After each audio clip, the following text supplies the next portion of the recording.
নমস্কার বন্ধুরা, আমি চিত্রা। আমি আজকে কি রান্না করব বলুন তো? কড়াইশুঁটি দেখে কি কিছু আপনারা বুঝতে পারছেন? আজকে আমি করব, আপনারা তো কড়াইশুঁটি সব কিছুই খেয়েছেন, কচুরি খেয়েছেন, পরোটা খেয়েছেন, তরকারিতে দিয়ে খেয়েছেন। কড়াইশুঁটির হালুয়া কি কখনো খেয়েছেন? আমি আজকে সেই কড়াইশুঁটির হালুয়া রান্না করব।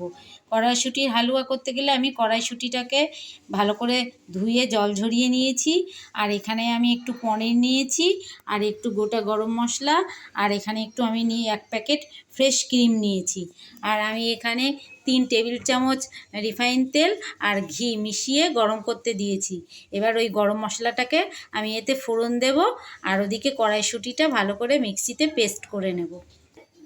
এই দেখুন, কড়াইশুঁটিটা পেস্ট করা হয়ে গেছে। এদিকে এই তেলটাও গরম হয়ে গেছে। আমি এবার এর মধ্যে গরম মশলা ফোড়ন দেব আর তেজপাতা ফোড়ন দেব।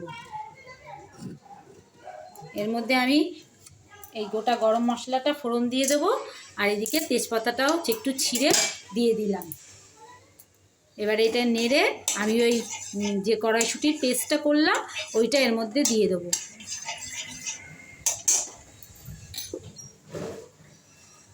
কড়াইশুঁটির পেস্টটা আমি এর মধ্যে দিয়ে দিচ্ছি। দিয়ে অনেকক্ষণ ধরে নাড়তে হবে, ভালো করে নেড়ে নেড়ে নেড়ে নেড়ে তারপরে এটাকে শুকনো করতে হবে।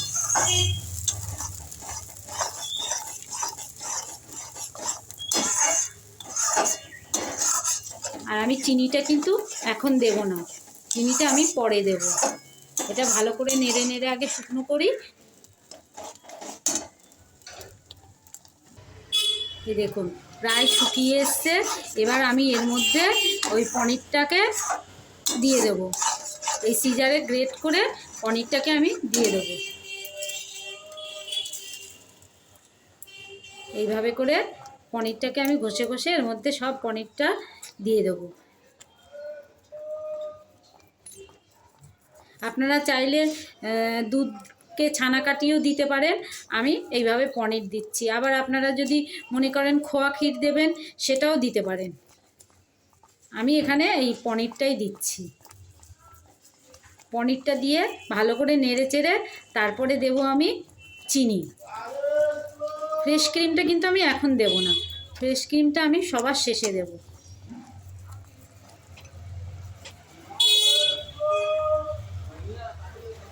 এই দেখুন, সব পনিরটা আমি দিয়ে দিয়েছি।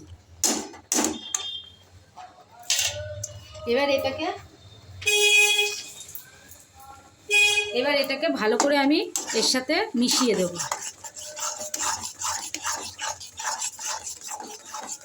কি সুন্দর দেখতে হয়েছে, দেখেছেন বন্ধুরা? ভালো করে এটাকে 5 মিনিট ধরে অল্প আঁচে নেড়ে নেড়ে ভালো করে এর সাথে মিশিয়ে তারপরে চিনিটা দিতে হবে। এখন চিনিটা দেওয়া যাবে না। আর এইটা যতটা শুকনো হবে ততই এটা বেশি টেস্ট হবে, আর কালারটাও খুব ভালো আসবে। সুজির হালুয়া, গাজরের হালুয়া, সবেরই তো হালুয়া খেয়েছেন। এইভাবে পনিরের হালুয়া বানিয়ে একদিন খেয়ে দেখবেন।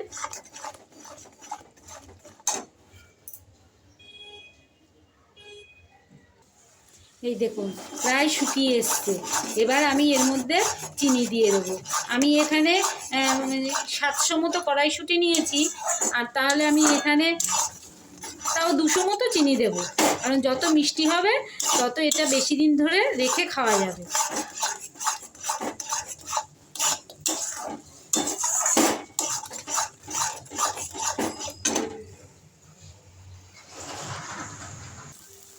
এবার আমি এর মধ্যে চিনি দিয়ে দিচ্ছি।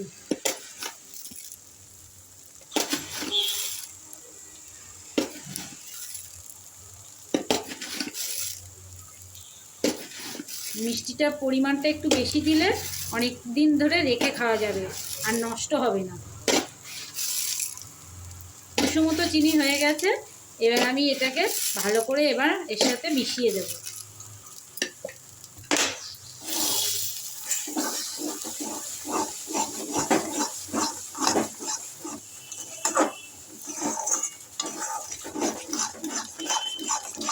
চিনি দিলেই একটু পাতলা হয়ে যায়। এবার এইটা অল্প আঁচে রেখে রেখে এই রসটাকে একদম শুকিয়ে দিতে হবে। এই দেখুন বন্ধুরা, একদম কড়াইশুঁটির হালুয়া তৈরি হয়ে গেছে। এবার আমি এর মধ্যে ওই ফ্রেশ ক্রিমটা দিয়ে দেবো। এই রকমই শুকনো করতে হবে, কারণ বেশি পাতলা রাখা যাবে না। এইভাবে আমি পুরো শুকিয়ে নিয়েছি। বাচ্চারা অনেক সময় কড়াইশুঁটি এইসব সবজি খেতে চায় না, সেই সব বাচ্চাদেরকে এইভাবে করে আপনারা কড়াইশুঁটির হালুয়া করে দেবেন, তাহলে ওরা এই কড়াইশুঁটি খেয়ে নেবে। ঠিক আছে, আমি এবার নাবিয়ে দেখাচ্ছি আপনাদেরকে। একদম তৈরি হয়ে গেছে কড়াইশুঁটির হালুয়া। আমি এবার ফ্রেশ ক্রিমটা এর ওপরে দিয়ে দেবো। এই দেখুন, ফ্রেশ ক্রিমটা দিয়ে দিচ্ছি। আমি সবটা দেব না, একটু ডেকোরেশনের জন্যে রেখে দেবো, তারপরে বাকিটা সব দিয়ে দেবো। সবটাই এই যে দিয়ে দিচ্ছি, একটু শুধু রেখে দিচ্ছি, দিয়ে ভালো করে নাড়িয়ে দেবো।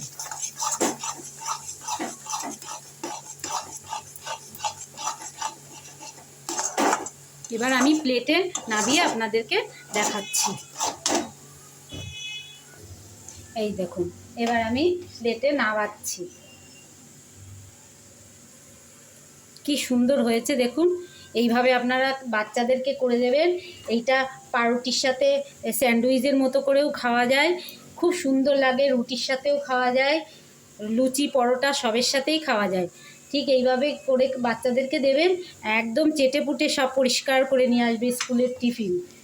এইভাবে করে দেবেন একদম। এবার আমি এর ওপরে ফ্রেশ ক্রিমটা ডেকোরেশনের জন্য একটু দিয়ে দেবো।